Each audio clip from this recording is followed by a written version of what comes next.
morning sun shines on the gleaming hide of a muscular ranch horse. The aroma of bacon and coffee drifts from the wood cook stove at a cow camp. Silver spurs jingle as the men and women of the West get set for another day in the saddle. From the heart of Canada's finest ranching country, this is the Spirit of the West with rancher and horse trainer Hugh McLennan and his collection of music, poetry, and conversations with the folks who live and work with horses and cattle in the Spirit of the West. The Keeper of the West Award is a beautiful belt buckle donated by the Horse Barn in Kamloops and presented to the author or performer of the best new song or poem debuted at the Kamloops Cowboy Festival. And this year's buckle went to a talented Oregon cowgirl, Kathy Moss. All through high school and beyond, Kathy would rodeo, work colts, calve heifers, day ride, and work on a cutting horse ranch, which added some finesse to her first passion, training horses. She teaches young folks to ride and handle horses, along with teaching them the value of Western history and customs that she's learned, and she still starts a few colts and works with troubled horses. In addition to all this, she's the author of 2 Western novels, and Kathy is my guest this week. And she says, oh, it's just over the hill. And it ended up being almost 300 miles. So, kind of a big hill. So I ended up calling the horse Hillbilly Hitch. You know, in all the years we've sat in the stands at a sale barn like the BC Livestock Co-op, we've often wondered what would happen if one of those high-headed heifers jumped out of the ring and into the stands. Well, Baxter Black knows. The heifer weighed less than 500 pounds and was a limousine mountain goat cross. When she leveled out on the walkway at the summit of the sale barn, all those gathered in the back were looking for a hole. Don't miss the rest of that story. And how are things looking out on the pastures and the rangeland? Find out on the Rangeland News. We see 63% of the pasture and rangeland rated good to excellent. A good cowboy that we lost way too soon is featured in this week's Cowboy Poetry Spotlight. There's them that run in thousands with a small, well-mounted crew. There's them it takes 100 men to brand up just a few. And that's Leon Flick, who will be fondly remembered by my guest this week. And our carefully chosen classic Song of the West is special too. In fact, there is a new movie being made about the history of the song, and on the Urban Saddles and Western Wear horse training file, a listener says, my horse won't go where I want him to. Is he just being stubborn or is he really scared? Interesting subject, and we'll discuss it. And regarding my music, I've had quite a few folks offer to pay me to quit singing, but they haven't offered enough, so I'm going to keep on doing it. And if you're at the Stony Plain Cowboy Gathering or at the Ivan Danes Country Music Picnic this summer, you might hear the Western Spirit do this one live. Okay, kick it off, little brother.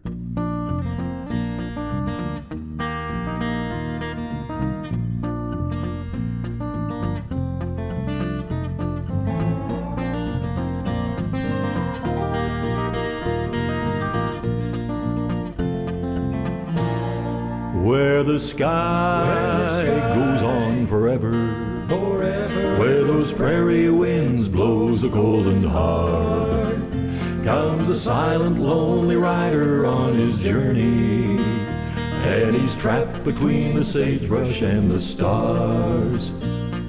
In a time before the wire and the railroad, in a time they used to call the open range, like a slowly drifting shadow down the sifting sands of time, thinking that his world will never change. Where the sky goes on forever, where those prairie winds blows so cold and hard, comes a silent, lonely rider on his journey, and he's trapped between the sagebrush and the stars.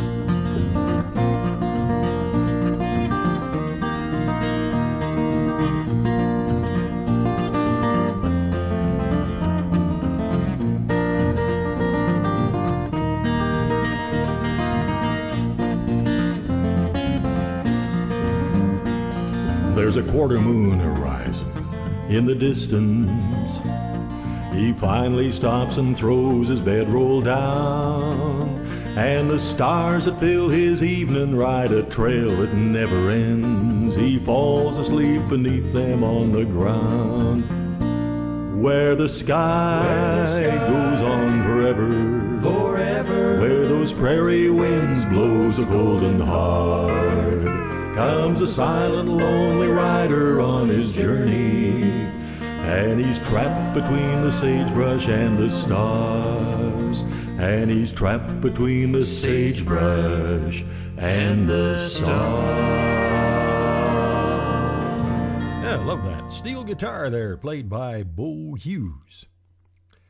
Well, now we're going back to the 2017 Kamloops Cowboy Festival, and I was having a very pleasant visit with the winner of the Horse Barn Keeper of the West Buckle, Kathy Moss, and our mutual friend, Manitoba cowboy and fine entertainer Ed Brown. Well, sitting here looking over the sagebrush-covered hills and Dunn Peak way off in the background, and the Dome Hills, the 7-0 Ranch range cows ramble all over these hills and valleys all summer, kind of like in Oregon, where Kathy Moss is from. Hey, Kathy, great to have you here in Kamloops. Hey, thanks, Hugh. It's great being here. Along with our buddy, my stunt double, Ed Brown, who has just finished an amazing odyssey. We'll talk about that a little bit in a minute or two, but Kathy, tell me a little bit about what life is like for you back in Oregon.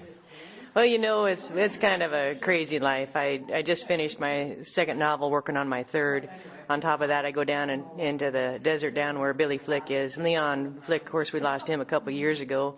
So I go down and humor Billy with pictures and all that kind of stuff. But right now she's down there night calving, and she wanted me to wish you well and tell her she's thinking of you. And boy, there were a couple of absolute top hands. And you talk about a cowboy and couple, yes. Leon and Billy. And that's what they did. They just custom day worked for a bunch of the big outfits and did it all. Pasture doctoring, branding, colt starting. Yeah, absolutely.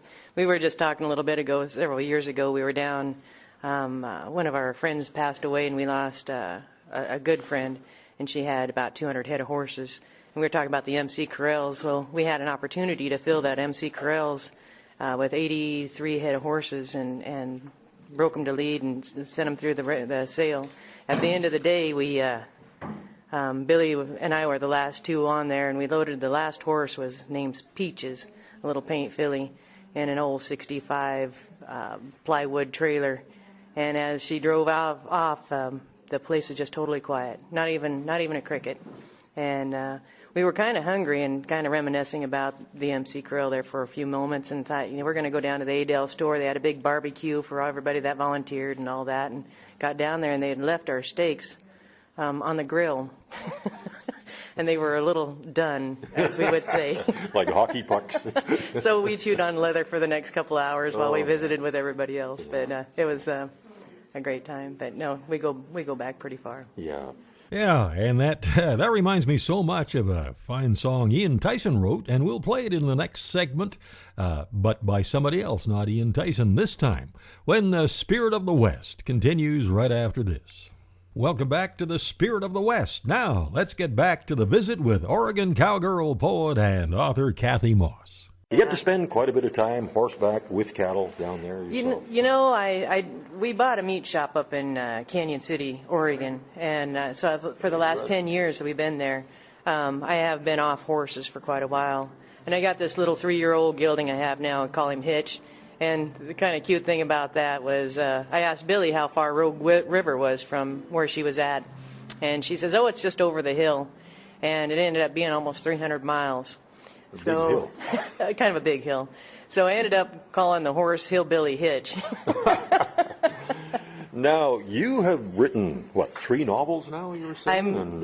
And you're saying that Billy isn't too much of a reader, neither is my Billy. They have a lot of similar characteristics. I remember Leon told me when she'd come in from her calving shift at night, her feet were so cold and she'd put them on Leon's back. Well, Billy has done exactly the same thing, but neither Billy is necessarily a reader, but she did read one of your novels. She did. It was kind of funny because it was my second novel. It's called Finding Home.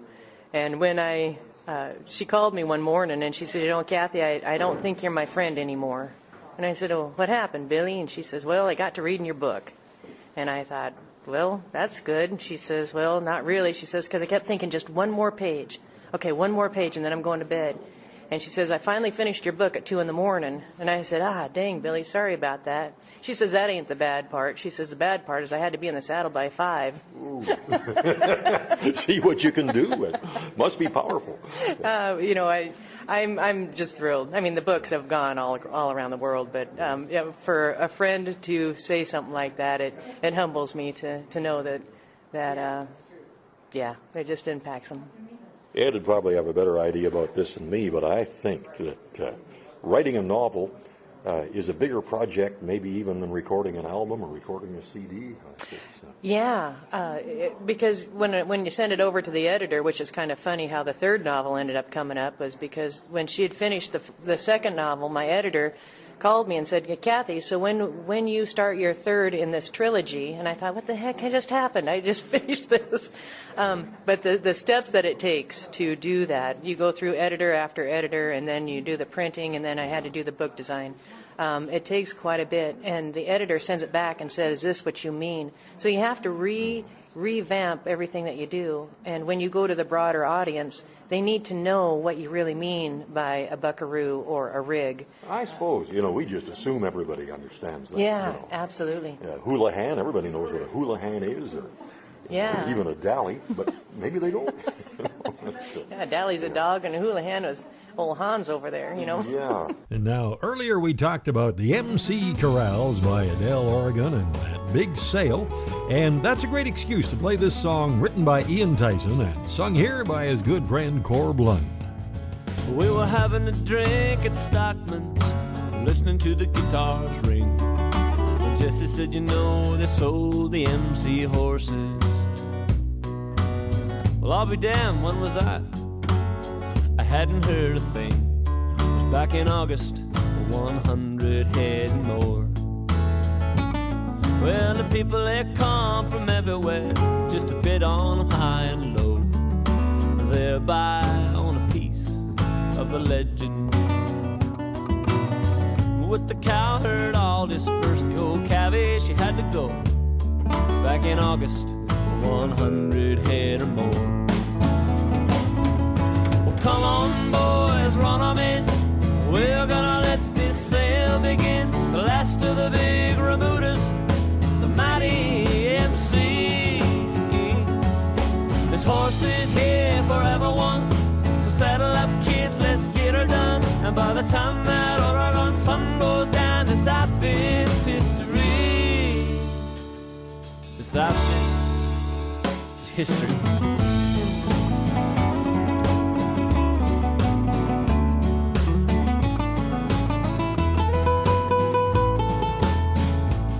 Well, the MC crew, they rode 'em on, and the people all gathered round. And one old boy paid $2,000 for banjo.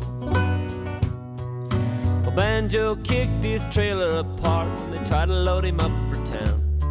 Back in August, 100 head or more. And if you ever have a beer at the 8L store, say hi to Chuck and Annie. They'll show you them big old steer heads up there hanging. And when you ask where have they gone, hell, they're gone like the MC cabin. Back in August, 100 head or more. Well, come on, boys, run 'em in. We're gonna let this sale begin. The last of the big remudas, the mighty MC. This horse is here for everyone, so saddle up, kids, let's get her done. And by the time that Oregon sun goes down, this outfit's history. This outfit is history.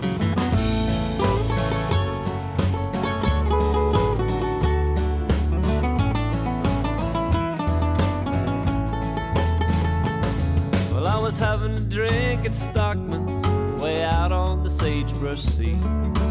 Jesse said, they sold the MC horses. Kathy Moss, winner of the Keeper of the West belt buckle at the Kamloops Cowboy Festival, and here's an example of another one of her poems.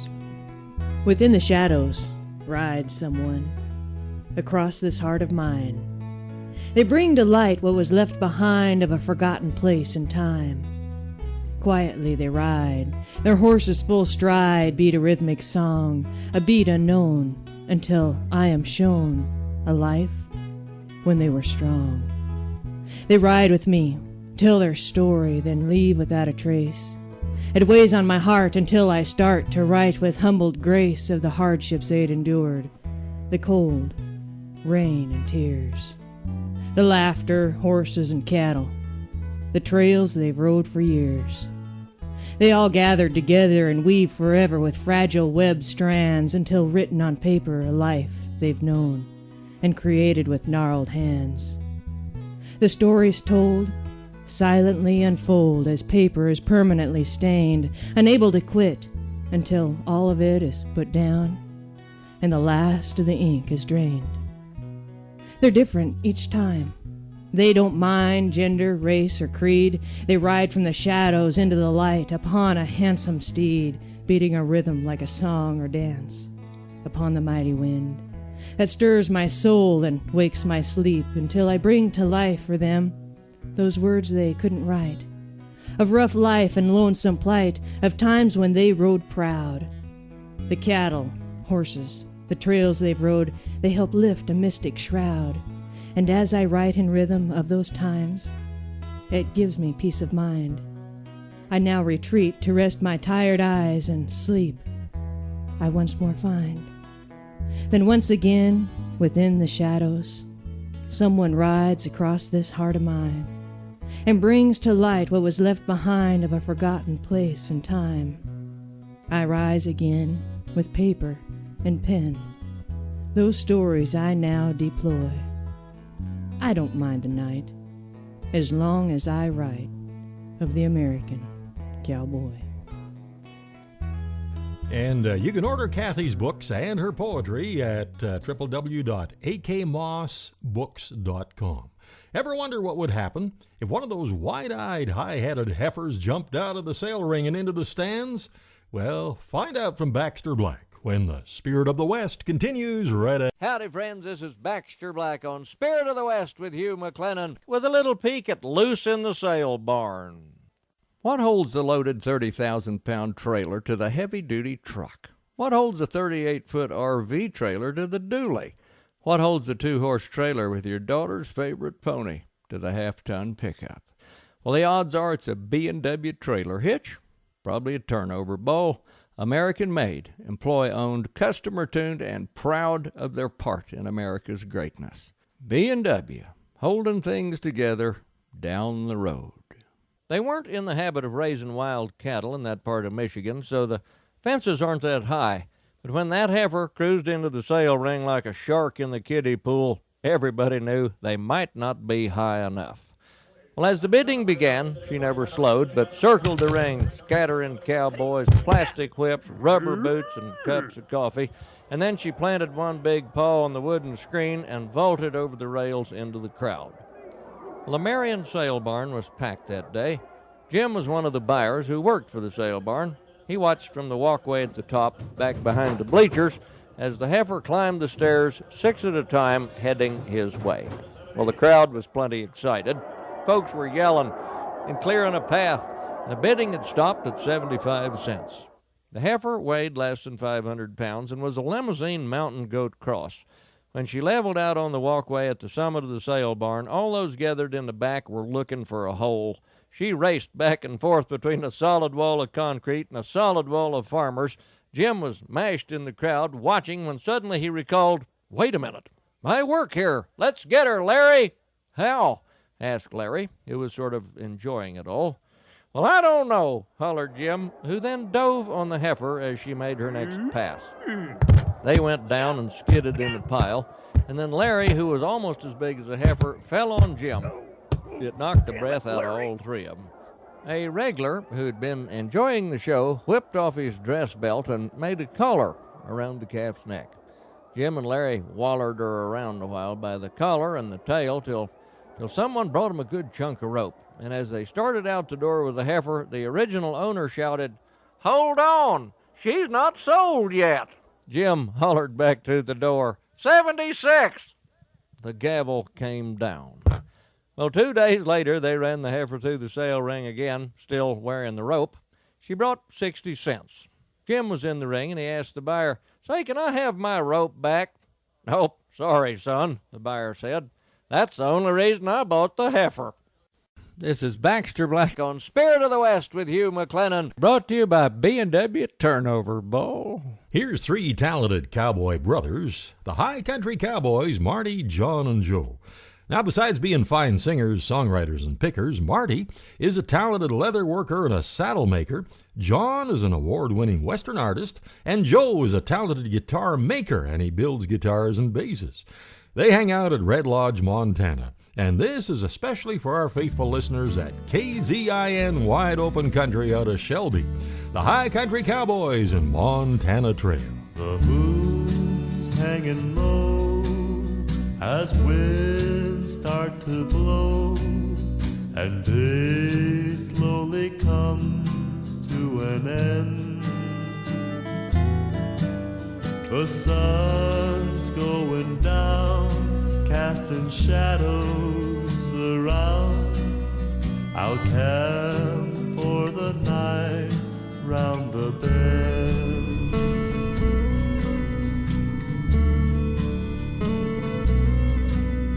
The wind in the trees sings a soft melody. Out yonder a coyote wails. The stars come inside, saying camp for the night, as I ride the Montana Trail. Campfire gleams, embers are glowing, night birds are singing a tune. Nearby stream is gently flowing as I lie and look at the moon. The light in the sky says that days draw nigh, as darkness of night sheds its veil. And with the dawn, it's time to move on, as I ride the Montana Trail.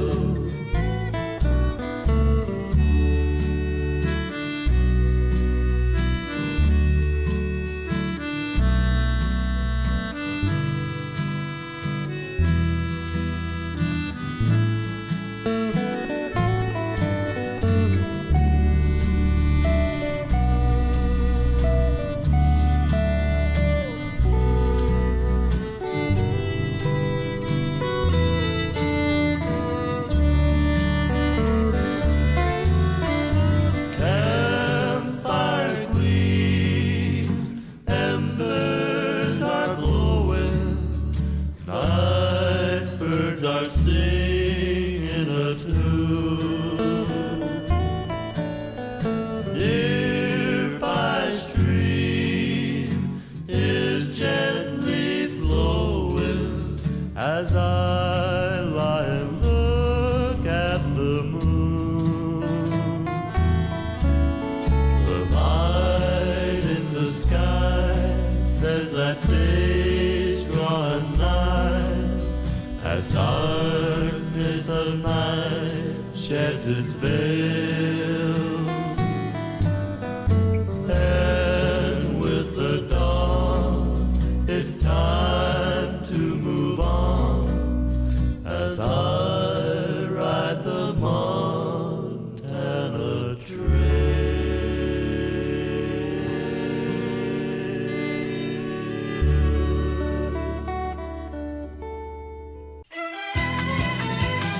Now the news of the rangeland, a roundup of news and coming events from around the West. Top of page 1, it says, as we head into summer, ranchers across the continent are moving cows, calves, bulls, and yearlings up to the summer ranges, hoping for good weight gains and good grass. And Gary Crawford has a nationwide look at pasture and range conditions across the U.S. In USDA's first assessment this season of the nation's pastures and rangelands, we are seeing what USDA meteorologist Brad Rippey calls a phenomenal spread of the favorable conditions across the country. Rippey says as we start this week, we see 63% of the U.S. pasture and rangeland rated good to excellent, just 9% very poor to poor. And there are very few states in that latter category. Florida's at the top of the heap for very poor to poor ratings at 45%. We see 25% very poor to poor in Arizona and 23% in New Mexico and Georgia. But overall, not bad. And besides the good pasture ratings, Rippey says we are also seeing pretty incredible topsoil moisture ratings for this time in the year. Overall, 27% of the nation experiencing surplus soil moisture right now. Many states, the percentage is far higher than that. 84% of New York State, surplus soil moisture, 83% in Maine, 76% in Arkansas. Gary Crawford for the U.S. Department of Agriculture, Washington. Well, it looks like China will allow U.S. imports of beef no later than July the 16th, and the United States will issue a proposed rule to allow Chinese cooked poultry to enter U.S. markets. The United States also signaled that it was eager to export more liquefied natural gas, saying China could negotiate any type of contract, including long-term contracts with U.S. suppliers. And one financial expert says the Canadian dollar could finish as low as 71 cents U.S. by the end of the year. One U.S. dollar would equal about $1.40 Canadian, according to estimates from Mark Chandler. He's a currency strategist at RBC Dominion Securities in Toronto. And in the States, the U.S. Federal Reserve is likely to raise interest rates about another couple of times this year, and the Bank of Canada is still on hold, and he indicated crude oil prices are expected to rise by the end of the year, but he didn't say by how much. Some big things happening at Lakeland College in Vermilion these days. Over the summer, construction is underway on 2 new agricultural learning centers. The $9.5 million Dairy Learning Center and the $7.1 million Animal Health Clinic will provide great opportunities for hands-on learning by students. The 47,000 square foot dairy facility is expected to be completed this fall, and it'll be used by more than 400 students annually. It'll house the 280-head Holstein dairy herd that includes 120 milk cows, plus replacement heifers and young stock.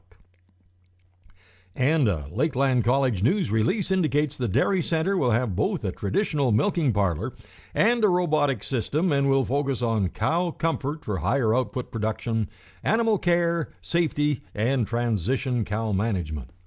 And it will include meeting space and a mezzanine for public viewing. And Lakeland's cattle and sheep facility will be expanded and converted to the new Animal Health Clinic, expected to be ready by 2018. The new clinic will allow Lakeland to double enrollment in the animal health technology and veterinary medical assistance programs. Well, this old wandering cowboy microphone and guitar heads out for the 41st annual Ivan Danes Country Music Picnic the weekend of August 10th. And I will have the Western Spirit Band along. That's my guitar-picking brother Jim and our Uncle Mike on bass. And we always have a lot of fun. And then the boys and I, along with Billy and Jim's wife Linda, head up to the Stony Plain Cowboy Gathering August the 18th to the 20th. We'll be doing a set there Saturday morning from 11 until noon. Also, at the 25th Annual Stony Plain Cowboy Gathering, our old friend Gary Felgard's going to be there. Say, the Panorama Feeder Finance Program is still available through the BC Livestock Co-op Association. Ranchers can use it for purchased cattle or your own cattle. Details are on the website bclivestock.bc.ca, or you can call the co-op for more information, 250-573-3939. Meanwhile, there are 2 horse sales a month and regular cattle sales every Wednesday, and lots more going on at the Innisfail Auction Market. All the details at InnisfailAuctionMarket.com. Now we're down to the final item, and this one comes from a great new book from Old Ugly, our good friend John Clausen, and it's called Tales from the Grub Box Cafe. Full of John's great stuff, and I love this little story.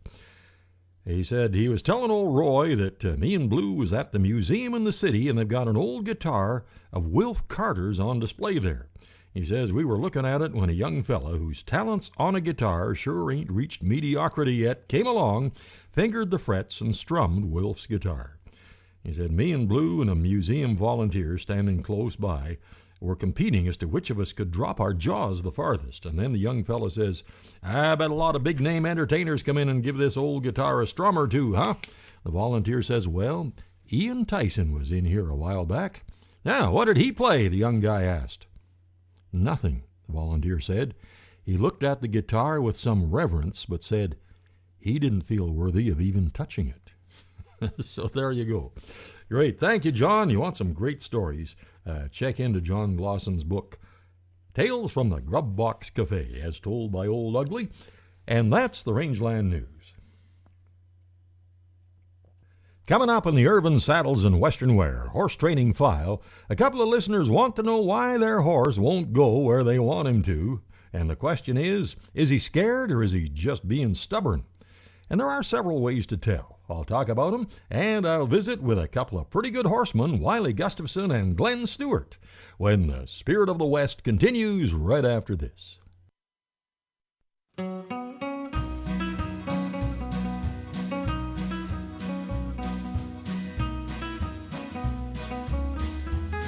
Welcome back to the Spirit of the West. Now, just ahead of the Irvin Saddles and Western Wear Horse Training File, here's a guy I had on the show just a few weeks ago, the Singin' Sierran Rich Price. I've been a cowboy since my birth. There's nothing on this earth that can slow me down or make me change. There are pretty girls I've known and longed for when I'm all alone. But life is like a speeding train. There was one who loved me so, but how was she to know? Home and settling down just ain't my game. One day hair of gold is gray, I'm playing songs I've always played. I'll be a cowboy till my grave, always living life in the fast lane. A pretty woman in your arms, you taste her charms, you play the game. Then you're on your way to catch a plane. You leave her lying in the bed, she cries, you try to clear your head. Always living life in the fast lane. Always reaching for a star, always wondering who you are. Sometimes you don't even feel the rain. Home's a jet across the sky, a quick hello and then goodbye. I keep asking myself why I'm always living life in the fast lane.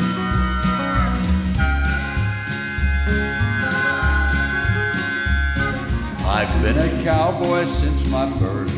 There's nothing on this earth that can slow me down or make me change.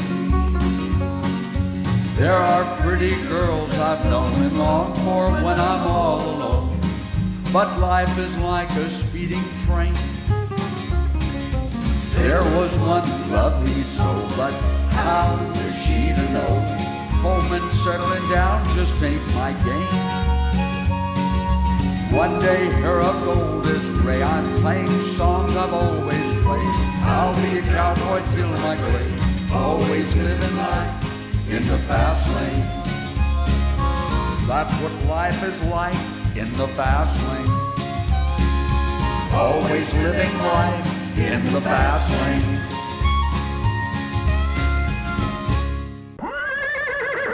Now it's time for the Horse Training File, brought to you by Irvine Tack and Western Wear, Canada's largest Western store. At Irvin Tack and Western Wear, you won't find this. Hey, yo! But you will find this. Welcome to Irvin's. How can I help you? You won't find this. What size boots you wear there, boy? You got tiny feet. But you will find this. Absolutely, we have your size. In fact, I've got the perfect pair for you right here. The one and only Irvin Tack and Western Wear, something for everyone. Cowboys and cowgirls to city folks too. It's Western Wear with a welcome twist. Off exit 305 on Highway 2 by Crossfield. Open 7 days a week. Canada's largest Western store.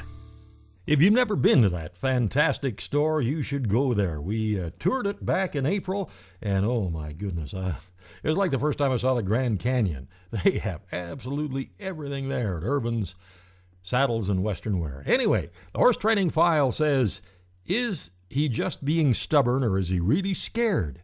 When a horse refuses to go where you want him, how do you deal with it? Well, it really depends on what's causing him to resist and how well you establish your leadership with him. If there's a tricky part on the trail, through some thick bush, or maybe a tricky creek crossing, or some narrow passage that he can't see out the other side, he may hesitate for a minute and basically ask you if it's okay. And when he gets the right answer from you, he'll do his best to navigate the obstacle. Or he may stop, plant his feet, and refuse to proceed. What do you do then? Well, again, it depends on how much confidence he has in you, the rider. If he's trying to take over the agenda and avoid going through the obstacle, you may have to be fairly firm in your request to him.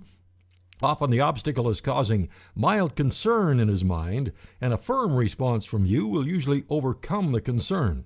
It might involve backing him a few steps straight away from the obstacle, then immediately moving him towards it, and as soon as he advances beyond the point where he first stopped, release the pressure, and if your timing is right after a few attempts, he should carefully work his way through. Now, if he's genuinely scared for any number of reasons, usually all coming back to a lack of trust and confidence in the rider, and he may simply not be able to go through the obstacle without a panic attack. And in a case like this, it's much more important to do whatever it takes to get his trust and confidence back than it is to go through the obstacle at any cost. The best thing to do with a horse in this state of mind is take his mind somewhere else. Ride him up the trail that he's comfortable on. Trot some big circles and do whatever it takes to get him relaxed, willing, and his mind back on you. It might take a few days, but if you give him confidence, he'll give you his try.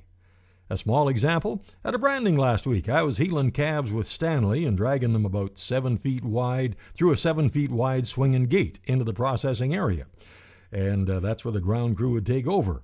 And then I wanted to ride back to the gate and open it and ride through it and close it without getting off. Well, the portable table of branding supplies was right next to the gate, and Stanley wasn't afraid of the gate, but he was really concerned with that table and all the stuff on it. And somebody said, "Oh, let's move the table." I said, "No.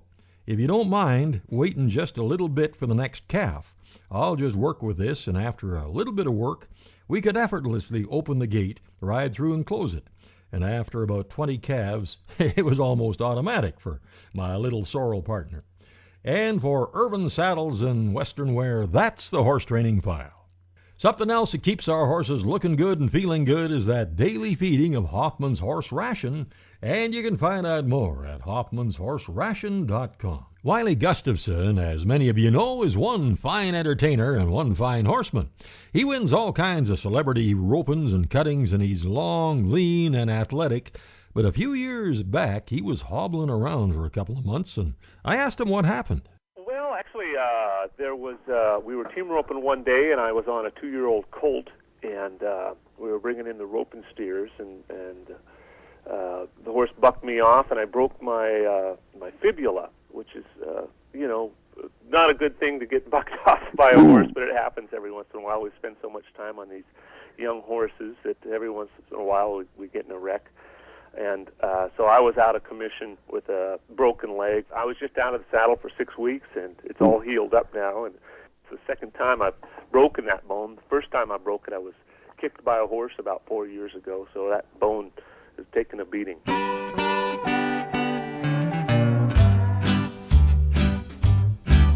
Oh, a better life, I don't know. Every night a picture show of mountains painted by the setting sun. Hey, I'm one lucky son of a gun. When I'm riding, I'm right, I'm a happy cowpoke. Wind in my face and my pony at a lope. My reins are loose and my cinch is tight. I'm on top of the world when I'm riding, I'm right. Oh, a good cow pony has no fear. Every trip to the hip of that wild running steer. The brush is popping as I duck and dive. My heart is pounding and I feel alive. When I'm riding, I'm right, I'm a happy cowpoke. Wind in my face and my pony at a lope. The reins are loose and my cinch is tight. I'm on top of the world when I'm riding, I'm right, all right.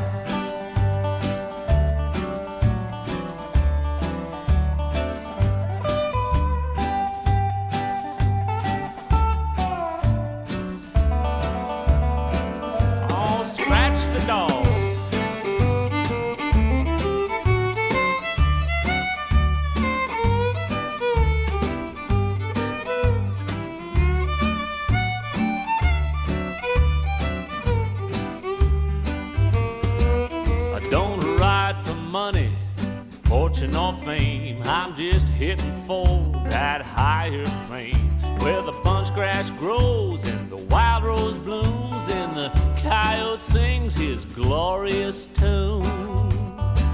When I'm riding, I'm a happy cowpoke. Wind in my face and my pony antelope. My reins are loose and my cinches tight. I'm on top of the world when I'm riding, I'm right. I'm on top of the world when I'm riding, I'm right.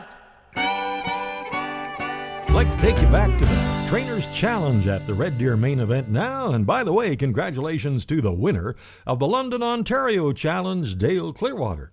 And after the Red Deer Challenge, I had a short visit with Glenn Stewart. Looking back on the Red Deer Trainers Challenge a while back now, but boy, that was a pretty interesting filly that you had there. Tell us a little bit about where you thought she was coming from and what she did. She was a real interesting filly. The owners kind of warned us all and said probably that's not the best one for the challenge as far as, if you wanted to get through everything. And they said they'd had some troubles with it themselves before the thing, but so I thought, well, I had first pick, so I picked her. I thought I may as well take her, and really all I seen, mainly the thing that she needed help with, she was just scared of everything. So I just spent a lot of time working on that, and she was definitely learning lots, just was worried about a lot of things.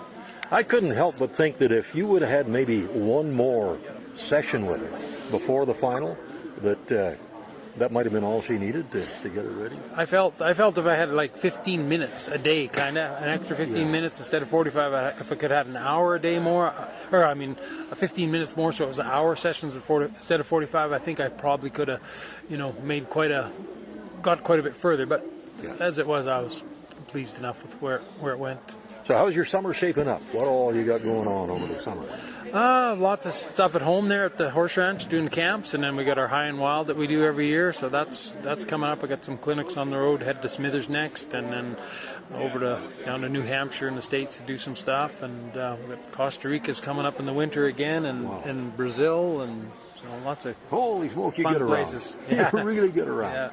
Well, it was fun working with you, Glenn, and safe travels and happy trails, and hope our paths cross again before too long. Thanks very much, Hugh. Good seeing you again. You too. Coming up, something special for our classic Song of the West, and then we'll remember Leon Flick in the Cowboy Poetry Spotlight. Welcome back to the Spirit of the West. This week's classic Song of the West has been the subject of speculation, discussion, and a long drawn-out lawsuit. In 1934, William and Mary Goodwin of Tempe, Arizona claimed to have written it in 1904 under the title of An Arizona Home, and they filed a copyright suit in the courts of New York for $500,000 against individuals performing the song and corporations publishing it. And until the case was settled, the popular song could no longer be performed or played on radio. Samuel Monfelt, the attorney employed to defend the Music Publishers Protective Association, soon traced the song to a recording made by folklorist John Lomax in 1908 in San Antonio from an African-American saloon owner and a former cowboy who had ridden the Chisholm Trail. A transcription of the song and the story of its collection were published in Lomax's book Cowboy Songs and Other Range Ballads in 1910. But the 1908 recording suggests it was an older song that had circulated more widely than the sheet music published by the Goodwins, and these facts did not prove that the song could not have been written by the Goodwins in 1904. Much research has resulted in the song's composer generally thought to be Dr. Brewster Higley. Now you're starting to get it? And a patient of his claims Dr. Higley showed him a poem in 1873 and asked the patient to set it to music. Well, the fascinating story of this song is now the subject of a movie starring a number of Hollywood actors and some well-known Western singers. And from the soundtrack of that movie, how about this for an all-star cast? Barry Ward, Rex Allen Jr., Riders in the Sky, Michael Martin Murphey, Bobby Edwards, and Jesse Friesen. And I don't even have to tell you the name of the song. Oh, give me a home where the buffalo roam, where the deer and the antelope play, where seldom is heard a discouraging word. The skies are not cloudy all day.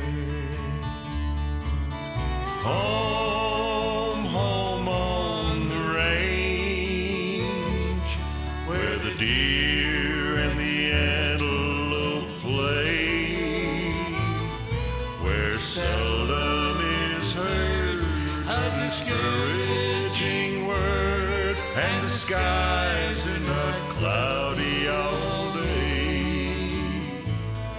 How often at night, when the heavens are bright with the light of the glittering stars, have I stood there amazed and asked as I gazed if their glory exceeds that of ours. Home, home on the range, where the deer and the antelope play, where seldom is heard a discouraging word, and the skies are not cloudy all day.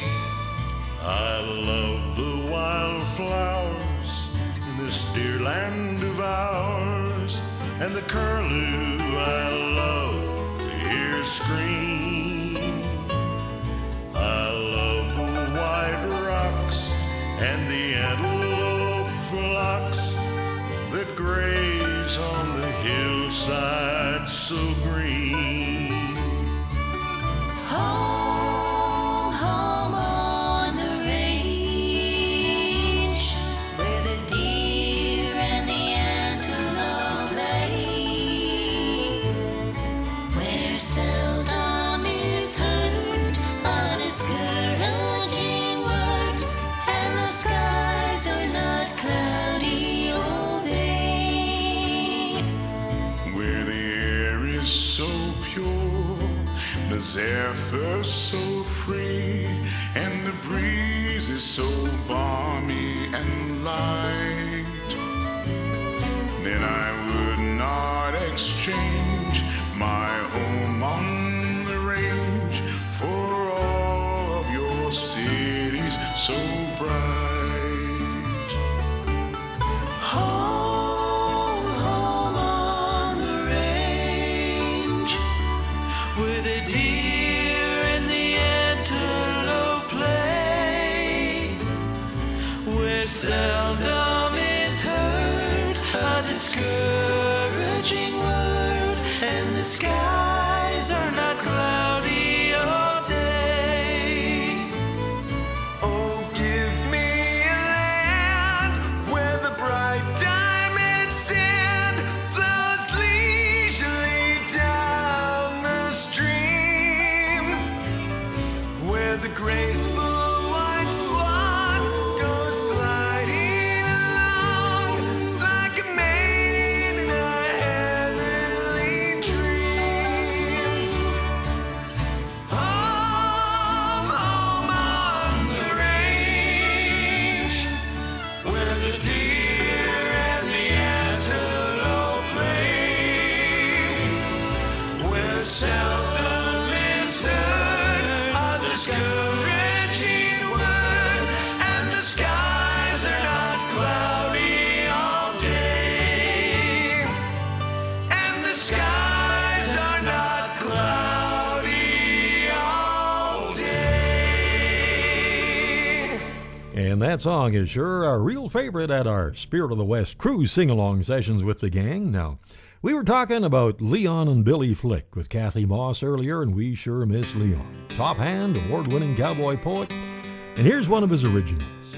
There's a million kinds of cowboys, and these are just a few. From the farmer in his bibbers to the wild-dragged buckaroo. There's them that pack 2 ropes apiece in the gun rack of their Fords. There's them that pack 1 rope for years 'cause it's all they can afford. There's them that work for wages. There's them that own the place. Some of 'em's big and burly, some wear calico and lace. I've seen 'em wear their spurs all day and never see a saddle. I've seen 'em in their hats and chaps and never get a straddle. I've seen 'em riding to the night hours before dawn. The same get home some after dark and they've trotted all day long. I've seen 'em on their cycles with wheels 2 or 3 or 4. I've yet to see a unicycle, that'd be going just too far. There's them that couldn't rope a lick and them that's made of twine. There's them that think that broncs be canned, and there's them that think they're fine. There's yippers, yappers, yodelers, and them that whip and spur. There's them that hardly speak a word, but they're cowboys, just as sure. There's them that work their cattle. There's them that cattle work. There's them that call 'em all by name and seem to make it work. There's them that run in thousands with a small, well-mounted crew. There's them it takes 100 men to brand up just a few. There's them that run 'em in a chute, won't hardly let 'em stand. There's cows that see man twice a year for shipping and to brand. There's them that surely fork it and can ride like they were glue. For some to weather a good fast trot is all that they can do. There's them that drink good whiskey and them that roll their smokes. There's them with different attitudes that wouldn't touch a cope. There's wannabes, I'll tell you, that darn sure dress the part. For them it seems the way they look is by far the biggest part. I've seen slouch hats and gumbo boots make a bridle horse sit and slide. I've seen 'em in the best attire that couldn't even ride. So cowboys, pick your poisons, run a bunch or just a few.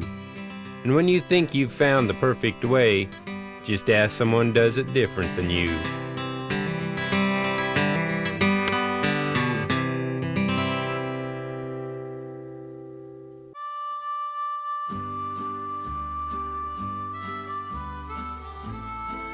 Well, thank you so much for making the ride this week, and I sure hope you can join us right here next week at the same time.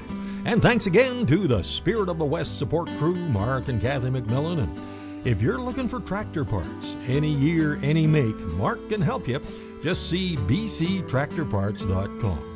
And be sure to get the latest issue of Canadian Cowboy Country Magazine. Subscribe online at cowboycountrymagazine.com or call Kendra 1-800-942-7336.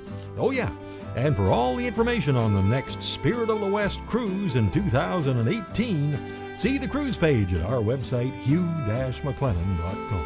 Till next week, I'm Hugh McLennan. Hope to see you down the trail somewhere real soon.